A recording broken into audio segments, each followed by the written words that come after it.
ਜ਼ਿੰਦਗੀ 'ਚ ਸਕੂਨ ਕਿਉਂ ਨਹੀਂ ਆ ਰਿਹਾ? ਯਾਰ ਸਕੂਨ ਮੇਰੀ ਜ਼ਿੰਦਗੀ 'ਚ ਇੱਕ ਦਿਨ ਹੀ ਭਾਈ ਆਉਣਾ ਬਸ। ਜਿੱਦਣ ਮੈਂ ਮਰਦਾ ਉਦੋਂ ਹੀ ਮੈਨੂੰ ਸਕੂਨ ਹੋਣਾ। ਉਦੋਂ ਮੈਨੂੰ ਕੋਈ ਕੰਮ ਹੀ ਨਹੀਂ ਹੋਣਾ।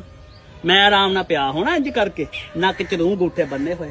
ਕੋਈ ਮੇਰੀ ਰੋਟੀ ਦਾ ਕਹਿਣ ਜਾ ਰਿਹਾ, ਕੋਈ ਮੇਰੀ ਕਬਰ ਦਾ ਕਹਿਣ ਜਾ ਰਿਹਾ। ਕੁਛ ਨੇ ਕਹਿਣਾ ਕਫਨ ਲੈ ਕੇ, ਕੋਈ ਕਵੇ ਦਰਜੀ ਲੈ ਕੇ ਆ। ਉਦੋਂ ਮੈਨੂੰ ਕੋਈ ਕੰਮ ਨਹੀਂ ਹੋਣਾ। ਮੇਰੇ ਕੋਲ ਕਿਸੇ ਨੇ ਪੈਸੇ ਮੰਗਣੇ ਕਿ ਆਹ ਮੰਗਵਾਉਣਾ ਕੁਛ ਵੀ ਨਹੀਂ ਹੋਣਾ। ਤੇ ਮੈਂ ਲਾਡਲਾ ਵੀ ਉਦੋਂ ਹੀ ਹੋਣਾ। ਅੱਛਾ ਜੀ। ਹਾਂ ਕਮੀਜ਼ ਨਾਲ ਲਾ ਪਾੜ ਕੇ ਲਾਲਾ ਬਾਹ ਮੁੱਚੜ ਜਾਣੀ। ਦੇਖੀ ਨੀ ਬਾਹ ਕਿਵੇਂ ਜਾਣ ਰਹੀ ਆ, ਬਾਹ ਮੁੱਚੜ ਜਾਣੀ ਆ। ਉਹ ਨਾ ਮੀਅਤ ਦੀ ਮੂੰਹ ਬਾਹ ਨਹੀਂ ਮਚੋੜਦੀ। ਉਹ ਲੱਤ ਦੇਖ ਮੂੰਹ ਦੇਖ ਸਾਰਿਆਂ ਨੇ ਦੇਖੀ। ਉਦੋਂ ਬਾਬੇ ਹੁਣੀ ਲਾਡ ਲਏ ਹੋਏ ਪਏ ਆ। ਨਾ ਕਿਸੇ ਨੇ ਕੁਛ ਵੀ ਨਹੀਂ ਕਹਿਣਾ।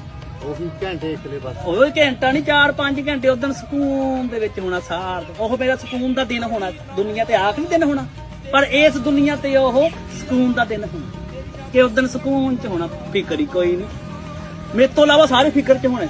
ਇੱਕ ਮੈਨੂੰ ਨਹੀਂ ਫਿਕਰ, ਮੇਰੀ ਫਿਕਰ ਹੀ ਹੋਣੀ ਸਾਰਿਆਂ ਨੂੰ। ਮੈਨੂੰ ਕੋਈ ਫਿਕਰ ਹੀ ਨਹੀਂ।